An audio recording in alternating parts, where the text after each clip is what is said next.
आप सभी का स्वागत है। आज मैं दीवार में एक खिड़की रहती थी, विनोद कुमार शुक्ल जी के उपन्यास की समीक्षा, लघु समीक्षा कहें तो ज़्यादा अच्छा होगा। रघुवर प्रसाद और सोनसी दो मुख्य पात्र हैं, नवदंपति हैं, कस्बाई जीवन जीते हुए और बहुत शांत वातावरण में रहते हुए। जहाँ पर वो रहते हैं वहाँ एक खिड़की है, उस खिड़की से बच्चे भी आते हैं और वो खिड़की पीछे खुलती है। तो वहाँ पर एक झील कहें, तालाब कहें, वहाँ पक्षी भी आते हैं। वहाँ का जो शांत वातावरण है, वो ऐसा लगता है आज के समय में दुर्लभ है। अनेक पात्र हैं इसमें, साधु है, हाथी है। साधु अपने हाथी से आता है और रघुवर प्रसाद जो हैं, उनके पास कोई वाहन नहीं है। एक कॉलेज में यानी महाविद्यालय में वो लेक्चरर हैं, व्याख्याता हैं। उसके बाद भी उनके पास 800 रुपये मात्र मिलते हैं और वो साधु के साथ हाथी पर जाते हैं, क्योंकि उन्हें टेम्पो से जाना, साधु है, हाथी है, टेम्पो है। ऐसे में विभागाध्यक्ष जो हैं रघुवर प्रसाद के, वो बहुत अच्छे इंसान हैं, प्राचार्य भी अच्छे हैं। रघुवर प्रसाद के प्राचार्य किसी न किसी बहाने उन्हें एक साइकिल देने की कोशिश करते हैं। तो उपन्यास में कोई ऐसी विशेष बात नहीं है कि बहुत बड़ा मुद्दा उठाया। सबसे अच्छी बात जो है इसमें, सरल सादा जीवन जीते हुए एक नवदंपति का कैसे सादगी में भी कैसे मात्र 800 रुपये में भी कैसे गुजारा कर सकते हैं, वो आज के समय में हम लोगों को सीख लेने के लिए प्रेरित करेगा। एक और इसमें जो अ, मेरे दिल को जो छूती हैं बातें, जब गांव से बाबूजी आते हैं रघुवर प्रसाद के, तो उनकी जो है एक चप्पल को अ, कुत्ता उठा ले जाता है। तो उस एक चप्पल ले जाता है, एक छोड़ जाता है। हाँ, तो वो बड़े दुखी होते हैं कि बाबूजी आएंगे तो वो क्या सोचेंगे। वो अपने छोटे भाई यानी जिसका नाम छोटू है, उसको लेकर बाजार में जाते हैं। पहली बार देखा कि कोई बच्चा मतलब इस तरह से अपने बाबूजी की चप्पल लेके जा रहा है और उन्हें बिना बताए साइज की। तो वो लेके आ जाते हैं उसी माप की। अब बाद में बाबूजी देखते हैं मेरी तो चप्पल नहीं थी और ये मिल गई, ये नई चप्पल कहाँ से आई। तो वो बताते हैं, बोले मैं तो यहाँ तुम्हें कैसे पता मुझे कौन से नंबर की चप्पल आती। तो ये चीज़ बड़ी दिल को छुई कि बच्चे अपने माता-पिता के लिए इतना करने की लालसा है।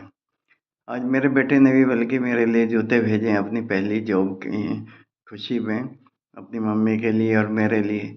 तो मुझे ये थोड़ा-सा अच्छा लगा कि जूते वाला प्रसंग है यानी चप्पल वाला ये। दूसरा है, जो विभागाध्यक्ष है वो किसी न किसी बहाने उनकी मदद करना चाहता है रघुवर प्रसाद की, लेकिन वो टालते रहते हैं। इसमें एक और माई है, चाय वाली बुढ़िया है।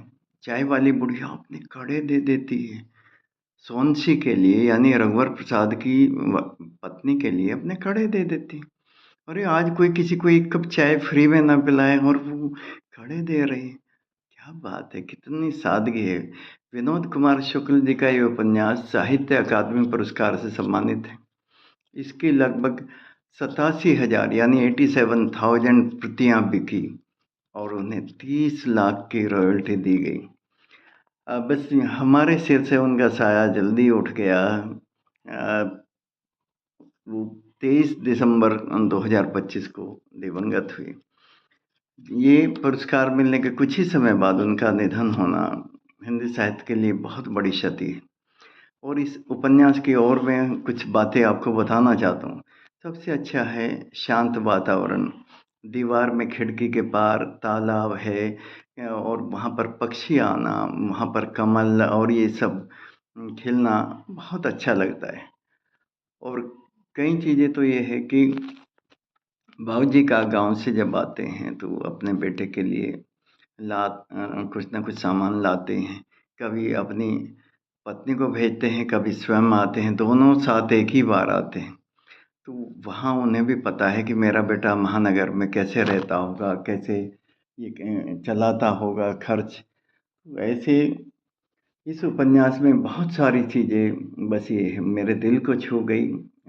पिता के प्रति और पति-पत्नी में जो प्यार है, जो लगाव है, जो सादगी है और बाद में जो पत्नी उसके लिए साइकिल लेकर आती कि ये मेरे पिता की साइकिल है।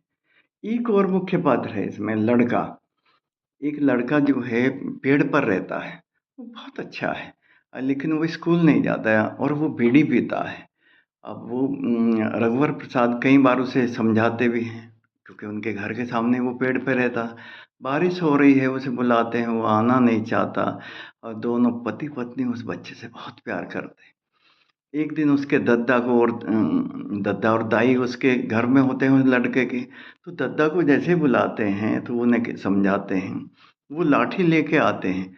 उनका क्या था, एक कोड वर्ड था कि जब भी वो लाठी उन घर के बाहर होती थी, तो बच्चा समझ जाता था कि दद्दा घर के अंदर है। लाठी नहीं है, तो वो घर के अंदर नहीं जाता था, पेड़ पर ही रहता था। दोनों पिता-पुत्र में थोड़ा-सा खिंचाव था, जबकि बच्चे की उम्र छोटी होने के बाद भी। तो रघुवर प्रसाद और उनकी पत्नी से ये सब नहीं देखा गया। उनके एक छोटे से प्रयास से बाप-बेटे का जो मिलन होता है, वो पिता को अपने घर बुलाते हैं कि मैं आपके बेटे को बुलाऊँगा और आपको भी आमने-सामने ना बैठा के आप थोड़ा साइड में पीछे रहना। वो बेटे से कहते हैं कि आपके दद्दा तो बहुत अच्छे हैं और वो आपको लेने आए हैं। बोले नहीं वो मारेंगे, बोले ऐसा कुछ नहीं करेंगे। और बाद में दोनों को खाना खिलाते हैं, उनको भी जो आड़ में छिपे हुए थे उन्हें बाहर ले आते हैं, खाना खिलाते हैं और दोनों जाते हैं। तो ये ऐसे ऐसे प्रसंग हैं, कौन किसके बारे में सोचता है? विनोद कुमार शुक्ल जी ने ये सब चीज़ें जो दिखाई हैं, ये हम सब के लिए प्रेरणादायक है। मुझे भी अपने गुरुजनों की याद आती है, डॉक्टर केसी गुप्त, डॉक्टर कलम सिंह जी, डॉक्टर कीर्ति वल्लभ जी। तो धन्यवाद। आपको कैसा लगा ये बताइए? धन्यवाद।